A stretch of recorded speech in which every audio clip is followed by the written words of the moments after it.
डिलिव्हरीनंतर मी कुठे बाहेर गेले होते तर वणीला गेले होते, म्हणजे संध्याकाळी 3 वाजताच निघालो होतो आम्ही आणि पहाटे खालच्या वणीमध्ये होतो आणि सकाळी 6 वाजता शार्प वणीमध्ये खूप धुकं आलेलं होतं. गडावरती बघू शकतात किती धुकं होतं. थोडासा बुरबुर पाऊस पण यायला लागला होता. मग आम्ही सगळ्यांनी स्नान केलं, म्हणजे मी नव्हती केली, पप्पांनी त्यांनी सगळ्यांनी आंघोळ केली आणि माझ्या रियानी पण आंघोळ केली होती. मग पाय वगैरे धुवून काढले, तीर्थाने पाय धुलेले चांगले असतात. मग पाय वगैरे धुले मी पण सगळ्यांचे पाय धुले. पिल्लूच्या फक्त पायाला पाणी लावलं होतं कारण की खूप छोटं होतं आणि खूप लहान बाळ होतं, त्यामुळे आम्ही तिकडं चाललो होतो खाली. तिकडं एका आईने नवस केलं होतं ते बघण्यासाठी, म्हणजे बैलगाडीचे निशाण आई साक्षात त्या बाईमध्ये उतरले होते. ते पादुकांचे निशाण होतं आणि पहिलं तार कंपाऊंड वगैरे नव्हतं आणि मूर्त वगैरे बसवली आत्ता भरपूर दिवसापूर्वी बसवला असेल. मी माझ्या लग्नानंतर वणीला गेले होते. आम्ही मस्त गंध वगैरे सगळ्यांनी लावून घेतला, मस्त फ्रेश गजरे घेतले, मग मस्त गरम चहा पिला. चहा पिल्यासारखं तलप नाही जात. मग मस्त चहा वगैरे पिलो आणि देवाच्या दर्शनासाठी निघालो होतो. मग आम्ही सगळे आले का नाही मी बघत होते ब्लॉगमध्ये सगळे दिसत आहे का, तो कोण मागं कोण पुढं असं चाललं होतं. रियाला आणि आजीला लिफ्टने पाठवायचं होतं पण ते परत मागं जायला लागेल, त्यामुळे आम्ही नारळ वगैरे घेतले आणि दर्शनाला निघालो. मम्मीने नवस पण केला होता, काय केला होता ते तर मला नाही माहिती, पण तिचा नवस फेडायचा होता.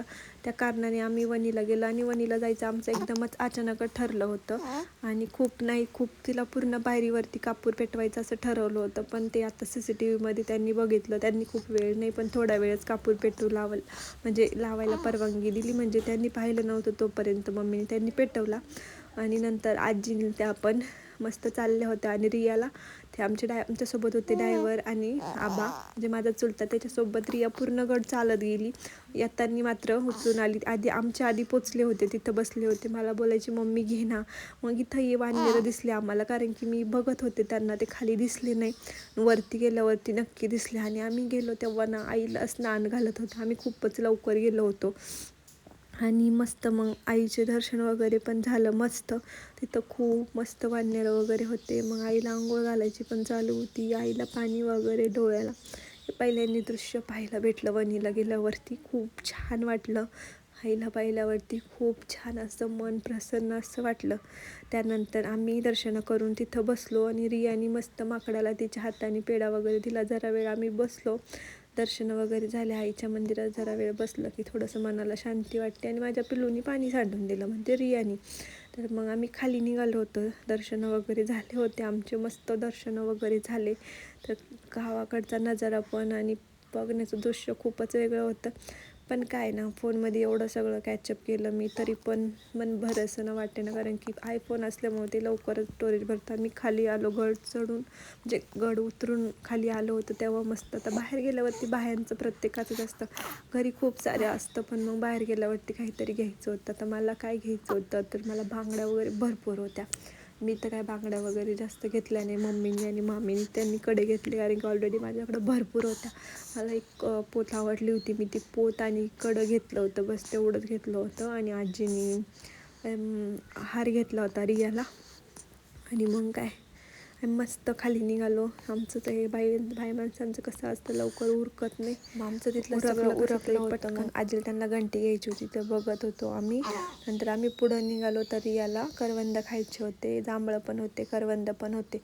मला तर काही खायचे नाही, पण मी एक खाल्लं होतं. खूप नव्हते घेतले कारण की ती खात नाही जास्त, मग आम्ही थोडेच घेतले होते तिच्यासाठी. मम्मीचं आणि माझं अचानकच ठरलं होतं आणि मस्त दर्शन वगैरे झाले आणि आता आम्ही घराकडे निघालो. कसा वाटला तुम्हाला मी मागं सांगितलं होतं की मम्मीने संध्याकाळचा स्वयंपाक करून घेतला होता, तर आम्ही संध्याकाळी स्वयंपाक करून घेतला होता, कारण की मोर्शिनी हो म्हणून बाळाला संध्याकाळी जेवण करावं लागतं. मला थांबायचंच होतं, ते ड्रायव्हर होते ना, ते एका ठिकाणी थांबले. आम्ही त्यांना म्हणणार होतो की थांबावं कुठंतरी हॉटेलला, आपण तिथं जेवणं वगैरे. ड्रायव्हर होते ना, ही त्यांच्या भावाची मुलगी होती आणि ती माझी नेमकी मैत्रीण होती.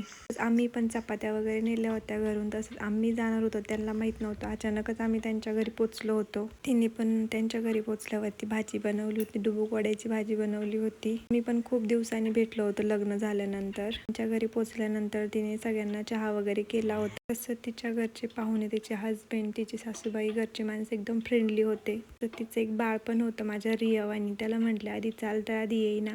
पैसे दिले, घेतले. नंतर आजी म्हणे देऊन टाक, म्हणते नको नको राहू दे. तर आम्हाला निघायची वेळ झाली होती. मग आम्हाला बाय बाय करत होता. त्याच्या बाबांनी पण त्याला पैसे दिले होते. तर मग बाय बाय कर मी म्हटले, तर तो काय बाय करत नव्हता. बस त्याची मम्मी करायला लावत होती. अशा प्रकारे आम्ही तिथून निघालो. पुढे रस्त्यात गेल्यावरती आम्हाला ट्रेन लागली होती. खूप मोठी ट्रेन गाडी होती. कशाची होती काय माहिती, शक्यतो ती काय म्हणतात त्याला, बट मला आता आठवना. तुम्हाला व्हिडिओ कसा वाटला? व्हिडिओ आवडला असेल तर लाईक करा आणि कमेंट करा कसा होता आमचा वणीचा ब्लॉग. आणि आमच्या गायांचा आवाज इग्नोर करा आता, कारण मी माझ्या माहेरी आली. तिकडे सगळ्या गाया माहेरी नाही, सासरी.